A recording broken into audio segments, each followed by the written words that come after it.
केम छो मजामा।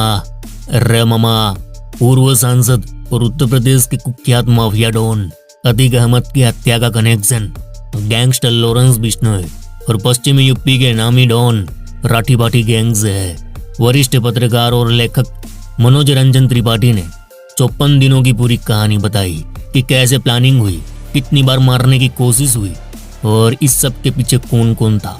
अतीक और उसके भाई अशरफ की हत्या को लेकर उन्होंने कई खुलासे किए हैं। उनका कहना है कि लॉरेंस के करीबी जितेंद्र गोगी के गैंग के रोहित मोइन ने 3 लड़कों को जिगाना गन दी, बुंदेलखंड में ट्रेनिंग हुई और तीनों ने उसी तरह सड़क पर उसकी हत्या कर दी जिस तरह उमेश पाल को खुलेआम मारा गया था। उमेश पाल 2005 के राजूपाल हत्याकांड के गवाह थे। राजूपाल को शूटर्स ने मारा था। इस केस में अतीक और अशरफ भी नामजद थे। 15 अप्रैल 2023 को अतीक और अशरफ की पुलिस हिरासत में 3 लड़कों ने हत्या कर दी थी। ये तीनों मीडिया मैन बनकर आए थे। गोली चलाने के बाद तीनों ने सरेंडर कर दिया था। वरिष्ठ पत्रकार मनोज रंजन त्रिपाठी ने अतीक अहमद पर एक किताब लिखी है, कसारी मसारी। उन्होंने बताया कि अतीक को पहले कोर्ट में मारने की कोशिश की गई, फिर मेडिकल रूम में।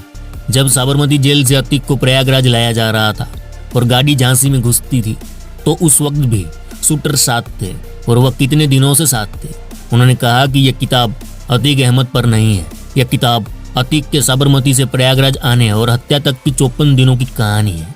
जब अतीक को साबरमती से लाया गया तो मीडिया गाड़ी के पीछे पीछे थी।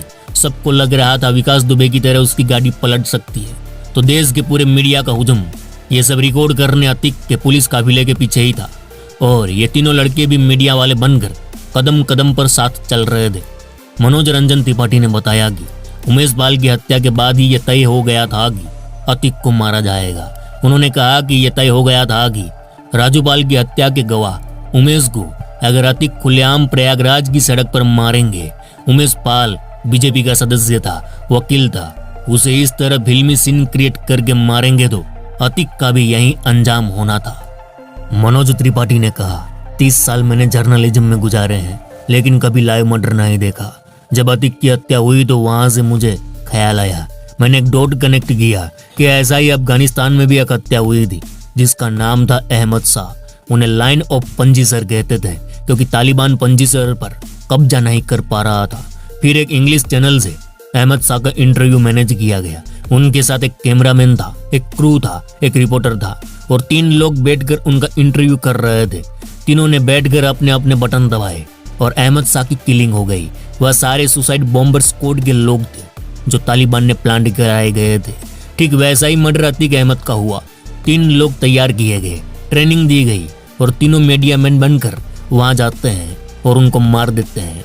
मनोज रंजन त्रिपाठी ने बताया कि बुक की रिसर्च के लिए वो पंजाब गए क्योंकि वहीं से हथियार सप्लाई होते हैं। उन्होंने बताया कि पंजाब के लॉरेंस बिश्नोई गैंग के जरिए हथियार सप्लाई किए गए थे जो इरफान खुर्जेवाला ने सप्लाई किए थे। जिन लोगों की जेब में 9 रुपये नहीं थे उनके हाथ में 9.5 लाख की पिस्टलें थी जिनको कहते हैं जिगाना। उन्होंने बताया जिगाना तुर्की में बनती है, वहां से अजरबैजान आती है, फिर ईरान और वहां से पाकिस्तान आती है। पाकिस्तान से ड्रोन डोपिंग के जरिए भारत के पंजाब में सीमावर्ती इलाकों में गिराई जाती है और फिर यहाँ से गैंग्स के पास पहुंचाई जाती है। मनोज रंजन त्रिपाठी ने कहा, इन लड़कों को सुपारी जितेंद्र गोगी गैंग ने दी जो लॉरेंस बिश्नोई का बहुत करीबी है। गोगी तिहाड़ में था।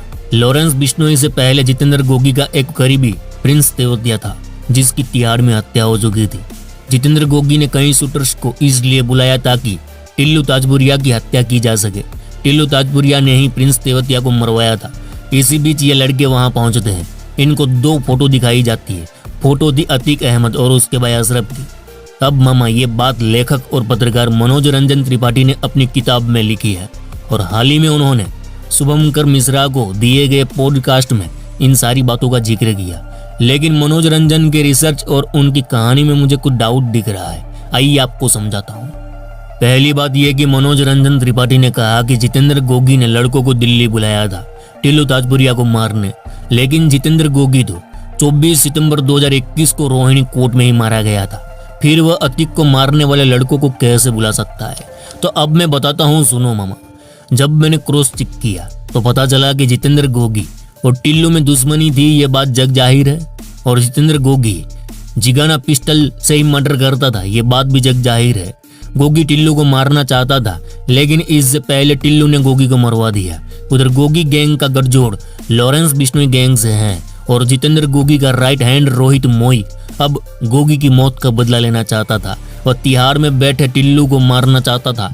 इसलिए उसने गोगी की तरह लॉरेंस बिश्नोई गैंग से जिगाना पिस्टलें मंगवाई जो पंजाब से आई थी। अतीक को मारने वाले लड़के दिल्ली आए। इनको टिल्लू को मारने का जिम्मा सौंपा गया होगा। इन्हें जिगाना पिस्टलें दी गई और इनको दिल्ली बुलाया गया टिल्लू ताजपुरिया को मारने, लेकिन बात बनी नहीं तो ये लोग वापस यूपी लौट गए। अब यहाँ से एंट्री होती है राठी भाटी गैंग की। मनोज रंजन त्रिपाठी ने कहा इन लड़कों को जितेंद्र गोगी गैंग के रोहित मोई के पास भेजा गया था राठी भाटी गैंग की ओर से, और जिन 3 लड़कों ने अतीक को मारा है उनमें से एक लड़का जेल में था और राठी और भाटी के पैर दबाता था। उन्होंने कहा कि उस लड़के के अंदर पोटेंशियल था कि वह बड़ा क्रिमिनल बन सकता है, तो जो जिगाना पिस्टल उसके पास दिल्ली से आई थी उसका इस्तेमाल उन्होंने अतीक को मारने में किया। अब शॉर्ट में समझा देता हूँ कि अतीक को मारने वाले लड़कों को दिल्ली बुलाया गया था। दिल्ली में इनको बुलाने वाले थे गोगी गैंग के रोहित मोई और लॉरेंस गैंग। काम था टिल्लू को मारना। टिल्लू को मार नहीं पाए तो ये लोग यूपी लौट गए। यहाँ से उन्हें राठी भाटी गैंग ने एक और काम दिया अतीक को मारने का, तो जो उन्हें जिगाना पिस्टल मिली थी उससे ही अतीक को मार दिया। ये सारी बातें त्रिपाठी ने अपनी किताब कसारी मसारी में लिखी है और शुभंकर मिश्रा के पॉडकास्ट में भी उन्होंने बताया है। उन्होंने एक और बात बताई कि अतीक के बेटे असद का एनकाउंटर नेटफ्लिक्स की वजह से हुआ है। कैसे तो इस पर हम कल वीडियो लेकर आएंगे। तब तक हमारे दूसरे वीडियोस देखते रहे। चलो इस गुज्जू भाई का राम राम, मिलते हैं फिर।